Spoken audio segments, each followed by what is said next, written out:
Hello everyone, তোমরা সবাই chicken 65 এর নাম তো ভীষণই শুনেছো, কিন্তু যারা নিরামিষ খাও তারা 65 কে কিভাবে এনজয় করবে তার জন্য আজকে বানিয়েছি আমি ফুলকপি 65। সবার প্রথমে একটা ফুলকপিকে নিয়ে 65টা পিসে কাটতে হবে না, তোমাকে শুধু ফুলকপিটা কাটতে হবে।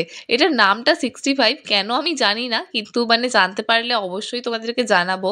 এছাড়াও যারা দেখছো তাদের মধ্যে যদি কেউ জানো আমাকে কিন্তু অবশ্যই জানিও কমেন্টে। এবার দেখো আমি এখানে ফুলকপিটাকে কিন্তু কেটে নিচ্ছি। তো এইটাকে দেখো মোটামুটি একটা সাইজে কেটেছি ছোট ছোট। তো সেম ভাবে দেখো সব ফুলকপিগুলোকে আমি কেটে নিয়েছি। এবার জলের মধ্যে ফুলকপিটাকে ভালো করে কিন্তু ধুয়ে নেব, যাতে ফুলকপির মধ্যে কোনো রকম ইমপিউরিটি নোংরা যেন না থাকে। সেই কারণে হাতে করে দেখো ভালো করে কিন্তু ফুলকপিটাকে ধুয়ে নিয়েছি। ধুয়ে নিয়ে আমি এবার এটাকে জল থেকে তুলে নেব। এখন যা ভিডিও দেখা যাচ্ছে মাঝে সাঝে সবজির মধ্যে এই আছে সেই আছে, তো সবজিকে যত পরিষ্কারভাবে ধুতে পারবে ততই ভালো।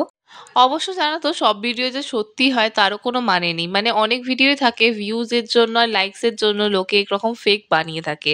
তো যাই হোক, নিজের সাবধানতা নিজের কাছে। এবার আমি কিন্তু এই ফুলকপিগুলোকে একটু ভাপিয়ে নেবো।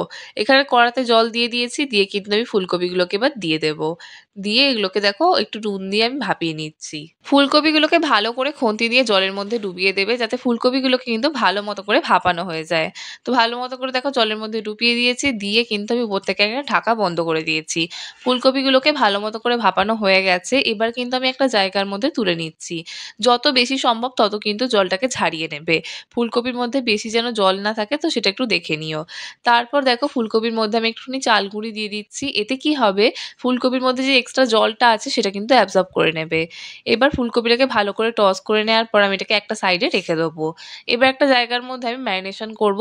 তার জন্য আমি নিয়ে নিচ্ছি কর্নফ্লাওয়ার। এখানে আমি কর্নফ্লাওয়ার দেখো নিয়ে নিয়েছি বড় চামচের 2 চামচের মতন। এবার আমি এর মধ্যে সস অ্যাড করব। তার জন্য আমি দেখো নিয়ে নিচ্ছি চিলি সস।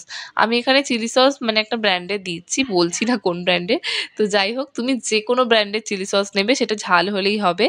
এরপর আমি নিয়ে নিচ্ছি সয়া সস। এখানে কিন্তু আমি ডার্ক সয়া সস ইউজ করেছি, 1 চামচের মতন দিয়েছি। এবার দিয়ে দিচ্ছি টমেটো কেচাপ। টমেটো কেচাপটাও কিন্তু আমি এখানে 1 চামচের মতন দিয়েছি। আর দিয়েছি অল্প পরিমাণে একটুখানি শেজওয়ান সস। এটা একটু ঝাল হয়, বাট একটা আলাদা ফ্লেভার থাকে। দিয়ে দিচ্ছি 1 চামচের মতন জিরে গুঁড়ো, দিয়ে দিচ্ছি লঙ্কার গুঁড়ো, এটা একদম ছোট চামচের। আর স্বাদ মতন আমি নুন দিয়ে দিচ্ছি, ম্যারিনেশনের জন্য যতটা নুন লাগে। এবার দিয়ে দেবো আমি এখানে আদা বাটা। দিয়ে সমস্তটাকে কিন্তু ভালো করে একদম মিক্স করে নেবো চামচে করে। চামচে করে মিক্স করে একটা ব্যাটার তৈরি করতে হবে। এই দেখো এইরকমভাবে কিন্তু ধীরে ধীরে কিন্তু মিক্স করছি। এই মুহূর্তে কোনো রকম জল অ্যাড করবে না, জল পরে অ্যাড করবো, এক্ষুনি লাগবে না জল অ্যাড করতে। এবারে অল্প পরিমাণে একটু চাল গুঁড়ি দিয়ে দিলাম। এতে কি হবে, খুব সুন্দর 65টা মচমচে হবে, খেতে ভালো লাগবে। একদম সামান্য পরিমাণে কিন্তু আমি এখানে জল অ্যাড করেছি। ফুলকপি ভাপানোর পর যে জলটা ছিল আমি এখানে সেইটাই দিয়েছি, আমি আর জলটাকে আলাদা করে ফেলিনি। এবার দেখো ভালো মতো করে কিন্তু ব্যাটারটাকে একটু হালকা করে পাতলা করেছি, খুব পাতলা করিনি। ভালো মতো করে ব্যাটারটাকে দেখো মিক্স করে নিতে হবে। আমি কিন্তু ভালো মতো ভাবে মিক্স করে নিয়েছি। দেখে নেবে কোনো রকম লাম্পস যেন না থাকে, আর যেন কোনো রকম মশলা কিছু ডেলা যেন না হয়ে থাকে। তো ভালো মতো করে ফেটিয়ে নেওয়ার পর আমি এর মধ্যে কারি পাতা দেবো। 65-এ কারি পাতা কিন্তু দিতেই হবে, কারি পাতার কিন্তু একটা বড় রোল আছে 65-এর মধ্যে। তো সেই কারণে কিন্তু এখানে কারি পাতা দেওয়া হচ্ছে, ফ্লেভারটাই আর কি মেন। এবার আমি ফুলকপিগুলোকে কিন্তু এইখানে দিয়ে দেবো, দিয়ে ভালো করে ম্যারিনেশনের সাথে কিন্তু ম্যারিনেট করে নেবো এইরকমভাবে। ভালো মতো করে দেখো এটাকে একদম কোট করে নিচ্ছি। চামচে করে না এরকমভাবে মিশিয়ে কোট করে নিলাম।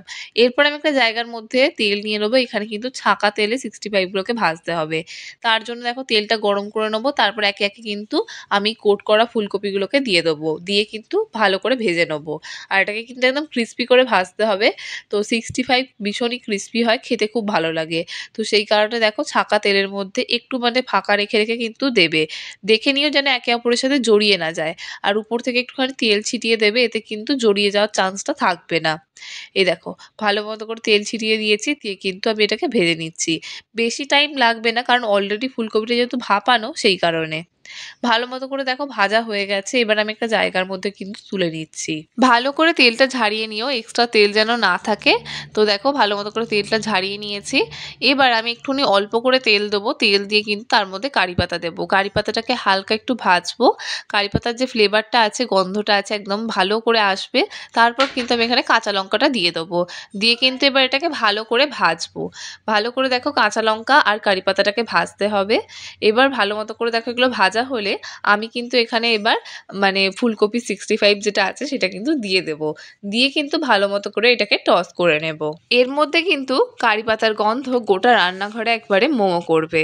আর এখানে দেখো ভালো মতো করে টস করে নিয়েছি। আর ফ্লেমটা কিন্তু অতি অবশ্যই কম রাখবে, নয়তো লঙ্কা আর কারি পাতা দুটোই কিন্তু একদম পুরো জ্বলে যাবে, সেই কারণে।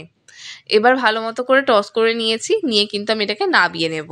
যেহেতু শীতকালে ফুলকপি পাওয়া যায় তাই এই রেসিপিটা কিন্তু অতি অবশ্যই ট্রাই করে নিও। আর শীতকালে ছাড়া যেসব ফুলকপিগুলো পাওয়া যায় সেগুলো অতটা টেস্টি হয় না, সেই কারণেই শীতকালের ফুলকপিটা ফুলকপি 65 বানানোর জন্য কিন্তু বেস্ট আইডিয়া। সো এনজয় ইয়ার ফুলকপি 65।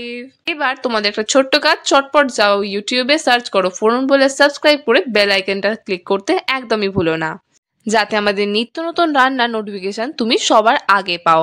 আর তুমি যদি আমাদের ভিডিও ফেসবুকে দেখে থাকো তাহলে আমাদেরকে ফলো করে দিও। And don't forget to like, comment and share. ইতি তোমার ফোরন। বাই।